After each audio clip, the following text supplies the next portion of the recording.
So, as we're entering the home stretch of 2020, I'm going to try and take a moment to be a cheerleader and remind everybody who's listening that some good came out of this dung heap of a year. And so we should all be keeping our eyes on the prize. So many of us learned that we don't have to be in the office to work. While 8 hours of Zoom calls a day is clearly not the way we want to live our work lives, we've proven that we can be in places distant from our offices and still do our work. I believe that over time, that's going to open up a world of choices for all of us that will be a truly great thing. I continue to believe that politics in the US will in some way normalize and give most of us a chance to catch our breath. Maybe soon. Please? There are several vaccines that will begin distribution very soon. This is a modern miracle of technology.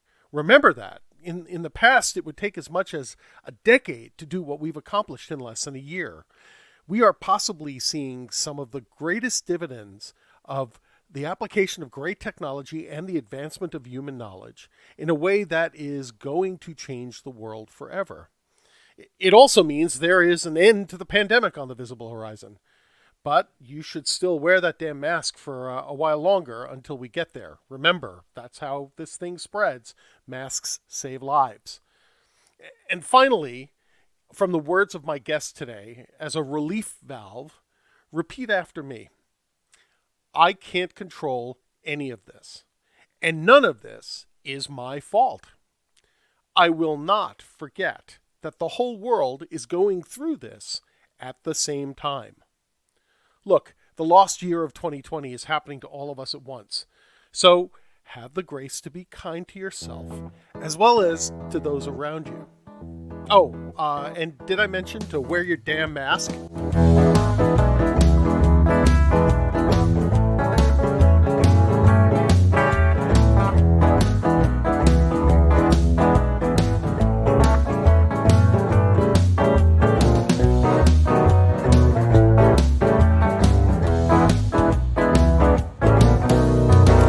Thelia is a visual effects and animation producer. Born and raised in Los Angeles, she saw Jurassic Park at a formative time and decided she wanted to be a part of it. A chance encounter at Disneyland sent her career to the technology department of Walt Disney Feature Animation. She worked at studios such as Digital Domain, Rhythm and Hues, Sony Imageworks, and Dreamworks Animation. She also served as digital manager at Gentle Giant Studios, where she developed the framework for their 3D scanning facility in London for Solo, a Star Wars story. And, while there, got to see a lot of Avengers in their underwear.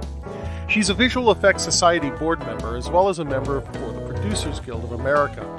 In 2018, she decided to pick up and move her family and 2 cats to a small village in France. She's currently working with a remote team on a futuristic CG animated feature.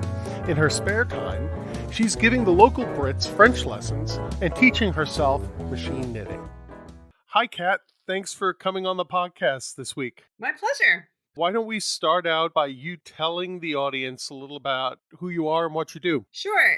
My name is Kat Telia. I'm a visual effects and animation producer. I've worked in the field for about 20-ish years. Still love it? I do. I do, actually. I like solving problems. I like working with people. I love how dynamic it is. What I always really liked about it is I am not myself super artistic nor super technical, but I do have tendencies in those directions, and I appreciate people who do. And it's definitely being in that field, I always realize these are my people. And I always love talking to them and conversing with them, even when we're not talking about work stuff. It's the same dynamic and energy and really enjoying. Yeah. I love talking to people about movies. So when I find a group that loves movies as much as I do, yeah, I can get lost for days. Yeah. So talk a little bit about some of the projects you've worked on and what your favorite was. Sure. So I have worked at a couple of animation facilities over the years and some visual effects facilities. And I started off at Disney Feature Animation, where I met you. And then I know the place. you remember it well. Yeah. And while I was there, I was working in the technology department. So I wasn't working on any particular films. And when I switched to visual effects, then I started working on actual productions, and it really felt the work that I was doing felt tangible, and I could see a measure of time passing as opposed to 3 years going by and not having actually worked on anything very tangible to speak of. So I worked on Peter Pan, Pirates of the Caribbean 3, Stealth, I Robot, and then I went to Sony Imageworks where I worked on my first animated feature, which was Open Season, which was their first animated feature. So a lot of Right. testing of pipelines and whatnot. They'd primarily done visual effects before.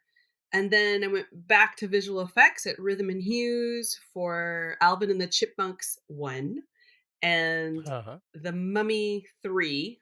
And all this was in Los Angeles. In Los Angeles, you either live on the west side of town or the east side of town.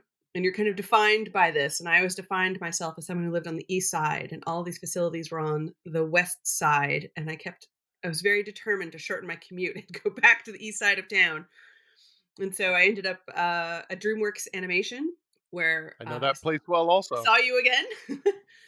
And Yep. then there I worked on Kung Fu Panda 2 and How to Train Your Dragon 2. And Kung Fu Panda 2 was a really amazing experience because I started with the rigging department. So I was there towards the beginning of the production. And then so we were building assets. And then after that, I transferred to the crowds department, which was specifically shot work, which we took to the very end. So I got to be on the film for a very long time, which was really nice. When you were at DreamWorks, you were an employee of DreamWorks, right? You weren't a contractor to the show. That's correct. I was a DreamWorks employee. Yeah. Yeah, when I worked at a major studios, for the most part, I was an employee of that studio. And then actually for those initial years, the first 10 years or so, I was always an employee of the studio. I was never a contract person. And since then, my work has been a little bit more erratic. Not erratic, but just sort of not like under the tent pole of a big facility. Um, So, back at Disney, remember the Secret Lab days? Were you there for that? yes, I was. Yes. So And remember Rob Burton, who I was sort don't. of the head of the technical part of the visual effects studio? He used to wear a t-shirt that said migrant film worker, and that kind of described visual effects. And that was 20 years ago. That was over 20 years ago, Yeah. and it got way worse after. Yeah. Yeah. So the world changed pretty dramatically back in March when the pandemic hit and things started to shut down. I know here in the West Side, which is where I live, everybody all of a sudden had to figure out how to solve technical problems and send people home to work using, home internet, but needing a lot of data flow and things like that in order to get their jobs done. What was it like for you? First of all, I guess I should step back and say you're not on the west side anymore and you're not on the east side anymore. Why don't you No. talk about where you are? Yeah, so about 2 years ago, actually 3 years ago, my husband and I had been talking about wanting to move or live internationally, at least for a short period of time. And we had talked about either Japan or France. And we thought it would be a really amazing adventure. We wanted to do it when our kids were young enough that they still think mom and dad are pretty great. And as opposed to you're ruining our lives. And Yeah. right? I'm sure that's a Well, phase. I've been lucky so far. Both my kids still like me, so it's okay. Yeah, I think I was anticipating this phase coming, but I don't see it coming anytime soon with my two either. So, we decided on France because I do have French citizenship, and we have family here, and my mom had a house, and so it was the least difficult transition to do because in terms of like visas and permits and whatnot. And so my husband is American, and he is allowed to work as the spouse of a French citizen, and the children are French citizens, and we are there to speak some French when we arrived. And so we Nice. came out here 2 years ago, and Okay.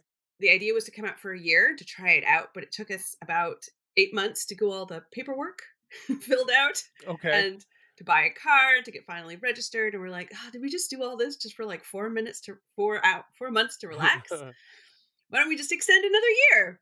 So, because we have young children, we decided to come out for a school year. So we came in July of 2018.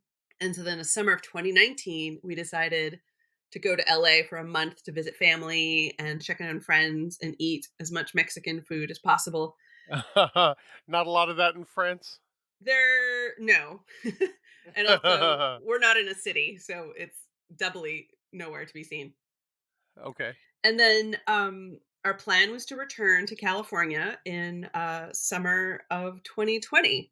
And in February of 2020, we were going to take a trip to Scotland, which everyone thinks I was completely bonkers to attempt. I was like, it's not going to be that much colder than it is here. And we hemmed and hawed about our trip. And then finally, there was this sort of concerns about this like virus coming up, and we decided maybe not. And so we took a little local trip instead, which was during the kids February break. And the cases were like ramping up, and it became like more and more concerning, and we're like, we just want to get home, we just want to get home. Yeah. And we got home, I think it was like the first week of March. And my son's birthday is in mid March. And I remember on March 10th, we were allowed to go to the classroom and like hand out snacks to the kids. And then his birthday party was that Saturday. And the day before, the French government announced lockdown starting that Monday. And so, like, half the kids didn't show up to the birthday party, and it was Mm, a very like, do we still have the party? Is this like the last big hurrah before we're all locked down? And at the yeah. time, all that we knew was that the virus didn't affect children as much. Right. And so I was Right. like, okay, we gambled and we won. So, I mean, if I had to do it again, I'm not sure I would now that I know what I know Yeah. now. How severe was the lockdown in France? Yeah, so the lockdown I remember it was a Thursday, I think the 12th of March, where our president Macron announced that like starting there was this, disease, and we needed to do a lockdown. We didn't know how much longer it was going to be for, and it was going to be starting that Monday. So there was no preparation time for anything. Yeah. I had coincidentally been working at a French company that I started the previous October, at about 25-minute drive from us. But Okay.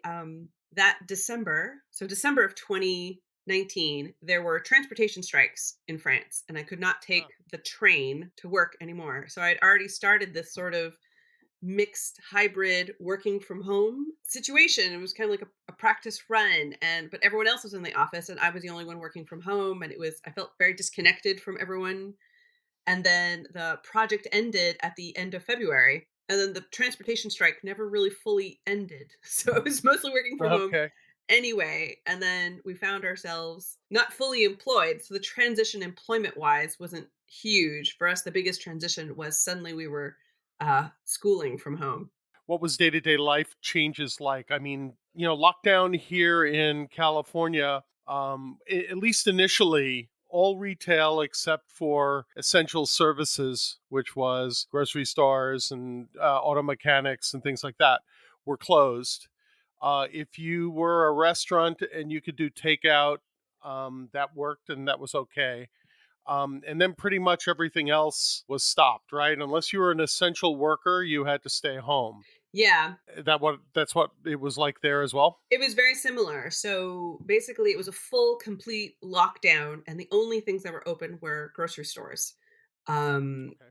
where we are, there are not a lot of restaurants or takeout restaurants. They're kind of like you sit down and you leisurely drink your cup of gallon of wine. I don't know, for like isn't hours that at a time. isn't that all of France though? Yes, but there's also, there's what they call takeaway restaurants, or to go places, Yeah, and yeah.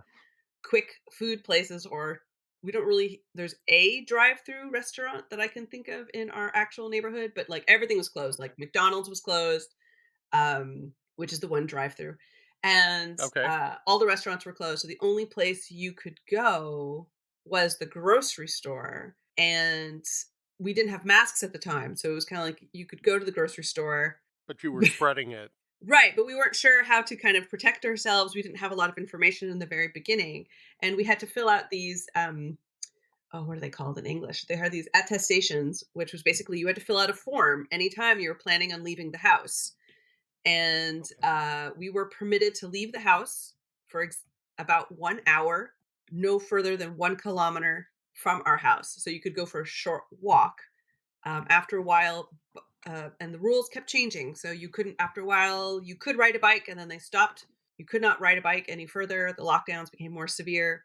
I know in Spain, for their lockdowns, like you could literally only let your animals out to pee for 15 minutes at a time. That was it. Okay. Or go grocery shopping. So like kids weren't allowed to play outside. So anyone that was in a city that didn't have a yard was like had their kids like bouncing off the walls. Yeah. There's no like cops or police in our village. So it was pretty easy to quote sneak out, for like Yeah. quick walks and not run into anyone for an hour and a half. And but yeah, you had to have the signed attestation. And So so just printers were hard to come by too. go. Sorry, go ahead. Oh no, that's fine. Describe where you live. I have no. I've been to Paris, but I have no reference to what it's like to live in a small village in France. Where are you relative to the big cities, and what's life like there? So if there was an exact dead center of France, I would be about a 40-minute drive from it. Um, Okay. there's about a straight line in between Paris and Bordeaux. There is a high-speed train line, the TGV goes there, and we are about a 30-minute drive from there. So from that train line. So the nearest town is Angoulême, and it's in the Charente region of France. And Okay. that is like the big town that's near us. So they have like a couple of big box stores, like an equivalent of a Target type of thing. Okay. And then 15 kilometers from us is a smaller town called Rufek, which does have a small train station in it, but the high speed train doesn't go through it anymore, to everyone's dismay. Okay. And it is there is like our local big box store, which is like a really big like Vons. Okay. Like you can get Okay. lawn furniture there, and there are pharmacies. And then in our village, there's no bakery, there's no pharmacy, there's no stores, there's no businesses of any kind. There's only about 200 people in our village. There's Wow. no public transportation, so you do have to drive most places. But I'm from LA, so I don't mind so much because I just pass pastures and pastures and pastures of fields and cows, and it's very agricultural out here. It's very rural. It's a lot of in the summer it's sunflowers. We grow sunflowers, we grow wheat, we grow Oh, corn, nice. and meat cows, a few dairy cows. Sounds very idyllic. How does somebody who's working in such a high tech business as you are survive there? There's internet. There is internet. Well, yeah, okay. Is it good Um, internet? no, Oh, it's not good internet. Um, well, if it's any consolation, I live 15 minutes south of Los Angeles International Airport, and my internet sucks too. we have fiber is coming to the region. So I should preface by saying is Angoulême is actually a hub of animation facilities and small visual effects facilities. There's about 30 to 40 small film and TV animation companies in Angoulême. So they have fiber. They're pretty tech forward. That's They're pretty interesting. happy. I ended up working Okay. for two of the companies there. So I was commuting, and my spouse is working for one now, and he's telecommuting right now Okay. as I eat up his bandwidth. So, working remotely, how did your life change when everybody had to shift to remote? We had already experimented with that previously. So when we first came out to France, I was working for an American visual effects company that had offices in Asia, and they we were coming into the office one day a week. So the studio model was that everyone was working remotely, and we come into the office one day a week to connect and touch base and go out to lunch and meet the crew, and then we worked from home the rest of the time. And when I approached the team and said, hey, I'm planning on being in France for a year, they said that's fine, it's not a problem.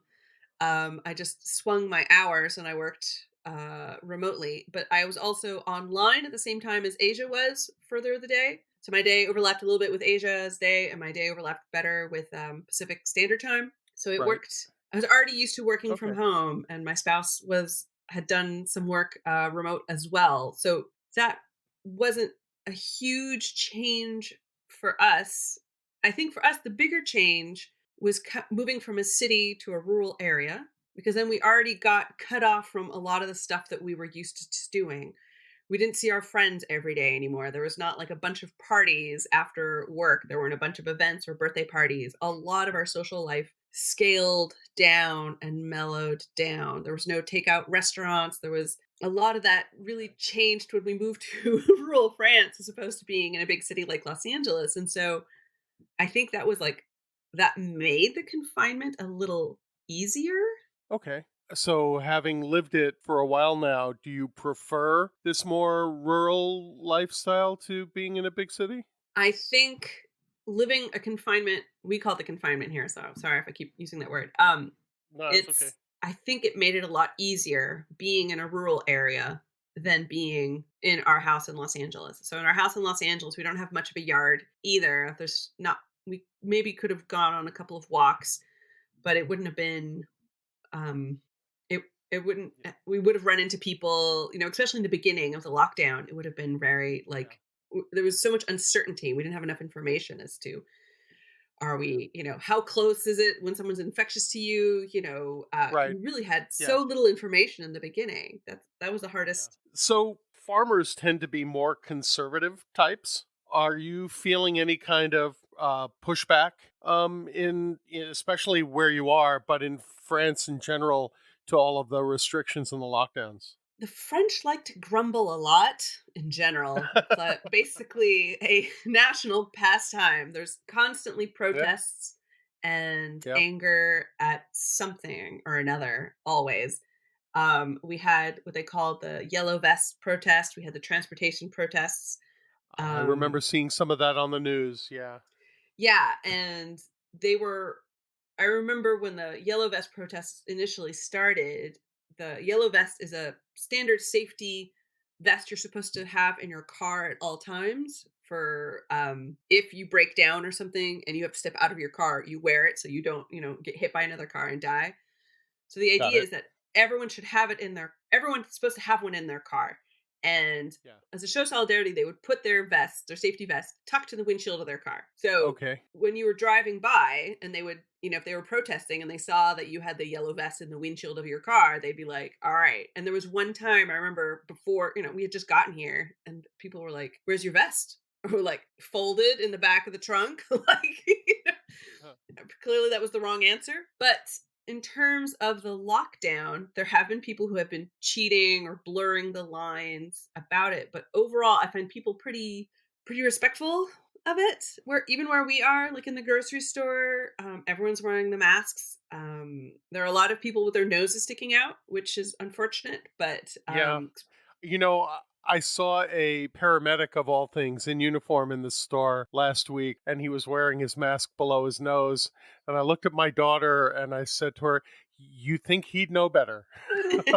I think that's it. Is I think everyone always thinks, no one ever thinks this can happen to me, right? And so Yeah. you do kind of what you're supposed to do, and I think you never really truly believe it can happen to you. And where we live, it's very rural, so it's not very young. Unfortunately, there's Right. a lot of older people here, and so you're kind of like, okay, if they're having trouble breathing, I kind of understand. But again, they should know better, just because like they're the most at risk. I'm sure, and I'm guessing you don't have great medical facilities nearby either if somebody gets No, sick.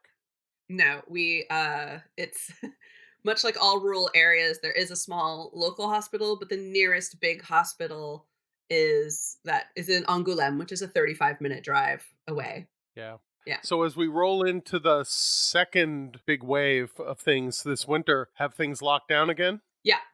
So Yeah. France had a second lockdown in the beginning of November. It was for about a month, to get cases down low enough so that hospitals wouldn't be overwhelmed. Everyone clearly learned from the last time. So now, first of all, everyone can get masks pretty easily. So We also all know how to grocery shop with our masks on, and we don't linger in the stores. Um, all non-essential businesses were closed, but non-essential became loose, right? So it means hairstylists were closed, but the mechanics were open this time. And the biggest things which are still closed, which never really reopened, were sporting arenas, big event, concerts. Those never really reopened. Movie theaters did. Okay. I have not Are gone. they attracting audiences? In the summer, it was interesting because I do follow, as someone who works in the film industry and particularly in animation and visual effects, is I tend to try and keep up to date to all the big actiony blockbusters. And I was looking forward to Wonder Woman Yeah. 84, I was looking forward to Black Widow, I was looking forward to Mulan and Tenet, and then none of them came through. And so the only movies that were playing in the local movie theaters were like small indie French movies, which I was like hoping would be Okay. like really good for them. Tenet was the only one that crept through, but I have not been to the movies in like a year. Yeah. Uh, I know it's kind of the same thing here.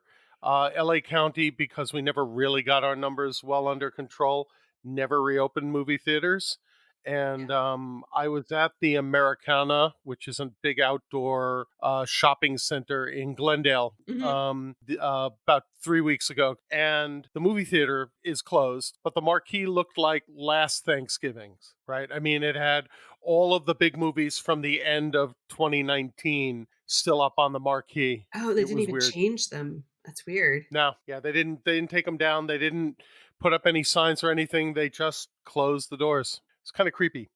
It is, and I mean, France is a huge hospitality industry, and that hospitality industry really took a hit. Yeah, I'll bet. A lot of tourists. This summer, France was open for tourism, and stuff roughly came back to normal. And we didn't go much anywhere this summer, but we did go on a small trip in October to a very famous monument. And Okay. but I still have not been to Paris in a year, over a year. Yeah. Actually, last time I was in Paris was last November for a friend's birthday. She came from America. It was her 40th, and we had a big girls' weekend, and it was awesome. And I felt like it was the last big hurrah Yeah. of going out and traveling. And I remember I had a cold too when I went, and I was like, forget it, I'll just keep going. And it's her birthday, I promised her I'd be here, and I muscled through it. I took a bunch of drugs and went Yeah. to a bunch of stuff and hopped up on cold meds. So, how do you feel about the next 6 months? It's really wonky because we were, like I said, is we were supposed to move back to California in August, and in middle of June we were still like, do we go? Do we stay? what what do we do? Is the situation easier to write out here, or is it easier to write out in LA? And we opted to stay in France for another 6 months to see how it's going, and here we are 6 months later. And at least the kids are still able to go to school. We did have that second lockdown, which just lifted this week. Um, Well, that's good. Christmas stuff was not able to be sold. Toy stores were not able to open. Bookstores weren't able to open. And the big box stores, like that big giant Vons, they have like a clothing aisle and a toy aisle and Christmas decor, and they weren't able to sell it. They had it like all blocked off. And then finally this week, everything was able to be sold again. And Okay. yeah, so it's the kids are in school, so they have that sort of normalcy. They are going in person to school. They have to wear masks in school. Even during our last lockdown, that was the biggest change this time, was that the kids were allowed to go to school. So Okay. it gave them that normalcy. It's messy here right now. We're going into another period of lockdown, especially here in California. I'm afraid that the hospitals are about to take a big hit because people thought it was smart to get on airplanes and travel around the country for Thanksgiving. Yeah. So I think we're going to have a rough Christmas and definitely a rough January. But there's already approval on a vaccine, so we should start seeing distribution here in the U.S. probably by the middle of December. And it's going to go to first responders and folks locked down in nursing homes and things like that first. But Yep. I have a lot of faith that by summer, things should be better. Yeah, I mean, Same thing here is, I think France is buying American, has bought American vaccine, and they are planning on rolling it out to healthcare providers and nursing home residents. Um, Okay. Same thing because, kids aren't as much at risk. There was a study that said that possibility of the MMR vaccine might contribute to people not getting as sick, and since it is standard in France and in most of America as well for children to get an MMR vaccine, they think that might be one of the reasons. Oh, that's interesting. I That's interesting. I hadn't fortunately heard that got an study. MMR booster about 6 years ago, so I am very excited about having Yeah. got that shot, if it's accurate. I haven't read up on it officially. Um, but so France is looking at the same timeline. I think that's the biggest thing is I knew this winter would be really, really hard because holidays are coming up, Yeah. and France doesn't observe Thanksgiving, but we are Americans in France. And so we weren't able to invite anyone over or go to anyone else's house. I mean, we could have Right. snuck it, but we chose not to. So we just had, Thanksgiving, and then we just did video chat with family abroad. And France is really hoping that they can at least save Christmas. Yeah. And I don't even know what Christmas is looking like. I'm usually someone who no, I am someone who plans everything for a living, and I've just sort of embraced this. The I'm madness, s- it, the it's sort of chaos. it's a mild chaos. There's always like a loose chaos around day to day life when you work in entertainment and when you have tiny Yeah. people in your life. And I Yeah. think it's just sort of leaning into it is I can't control any of this. None of this is my fault. None of this is something that I can do about. And so I think that sort of helps alleviate any anxiety I would have towards it. Um, Yeah. I know I definitely, one thing that sort of is not, well, it's not really soothing, but is sort of helpful is I remember is the whole world is going through this at the same time. Yeah. It's actually a little comforting, right? It is, because I know at one point people were really worried about, kids and school, and I was all like, everyone is in the same has the same problem. Like, no Yeah. kid, any kid that is over the age of like 5 is going to remember 2020 as that year. Yeah. And Yep. You're absolutely right. every kid is going to have some delay, but they're all going to be delayed to a certain extent. So Yep. everyone will be giving them grace. And even if we move back from one country to another, in America, the schools will be like, hey, we all went through a pandemic. It was all this very bonker situation. Everyone's going to have, I think, a little bit more grace about Yeah. it. I hope you're I right. hope so too. So we're getting towards the end. Anything you want to plug while we're talking? I don't know. I'm working on an animated feature remotely. I'm trying my hand at developing a project which I've never done before.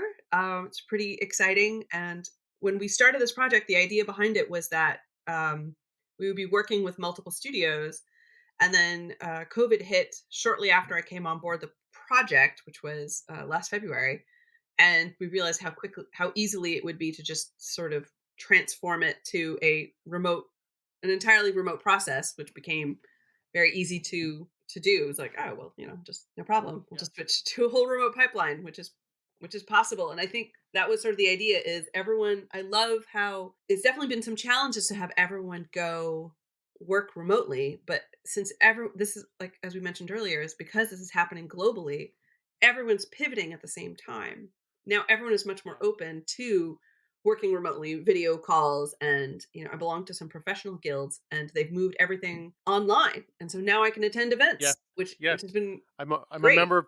I'm a member of at least one of them with you, so I know. Yeah, It's actually, I mean, as terrible as it is to have a pandemic, if we had to have one, this was the right moment in time because things like video conferencing and internet technology is far enough along that we've been able to do all this stuff, right? If this was yeah. 10 years ago, it would have been a complete disaster. We would have felt way more disconnected. And, I remember when I was a kid and my grandmother lived on another continent, phone calls were like incredibly expensive. This was the whole long Yep. distance wars of MCI and Sprint and Yep. AT&T. Yep.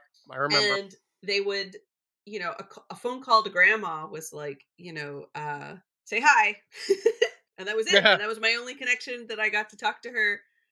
for an entire year. And whereas now my kids, we Skype, they baked cookies with grandma the other day, was we follow the same recipe, and we play Among Us online together via FaceTime.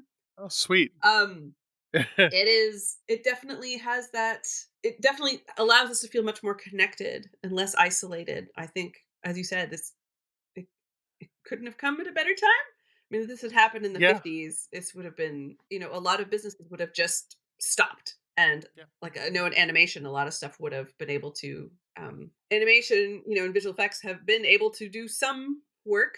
Yeah. Actually, they've been pretty successful staying open and up and running. I was amazed at how quickly the illusion that people had to be in the physical studio to work was able to go away. Yeah. Um, I know my spouse was definitely very excited about it because his computer at home is much fancier than the one they have in the office, and he works uh, better at home because aren't as many distractions, ironically. yeah. And so he was like, I just want a better setup. My chair is more Yeah, comfortable. and it's a blessing for a lot of people going forward, right? Because you can live in a small village in rural France and potentially still work for Disney or DreamWorks Yeah. on movies, And and you don't have to worry about paying the cost of living in LA anymore. yeah, and that was a huge part about it is, a lot of people, I mean, for years and years and years, I remember working at the studios, their biggest claim was like, no, you can't work from home. We need this data, Yeah. here. It's impossible. And so if you had, the animation and the tech industry tend to attract a lot of people on the spectrum, and Yeah, that's a good way to put it. and the people who don't necessarily thrive in an environment where there's a lot of noise and people, and now we're saying, oh yeah, you can be home in your pajamas and put your headphones on and Yeah. not deal with the anxieties of being in traffic for 2 hours, and be have dinner with your kids every night.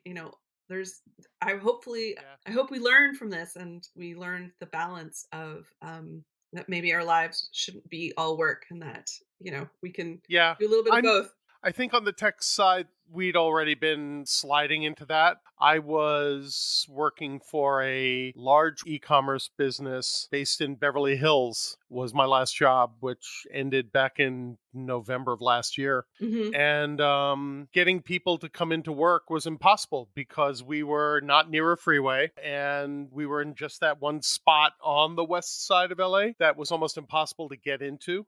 Beverly Hills is really hard to Um, get to.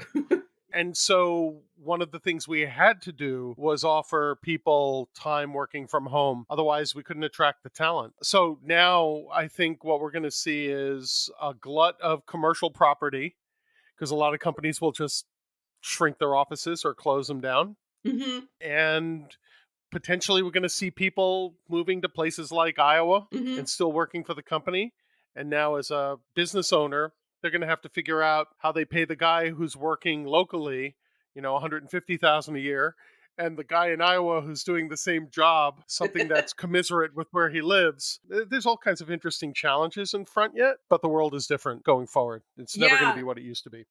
there's definitely different aspects of cost savings there. Is like they don't have to, like, what are the I saw an article about that the other day. They're saying, what is a workplace perk now, right? Because no one Yeah. do people really care about the coffee cart? Do they really care about the climbing wall and the gym and the free lunches, or do they want to just be able to work from home and have that flexibility, and walk their dog or Yeah. have friends, or Yeah, there is still something to be said for the human interaction, the face-to-face human interaction, I do miss and it. how it breaks up the day. Yeah, I miss it. I miss it too. I mean, even here, I have a bunch of friends, but it's like we haven't been able to socialize as much as we would have, especially during the summer. Kat, thank you for joining me on the podcast today. It was a real pleasure talking with you. My pleasure. Bye.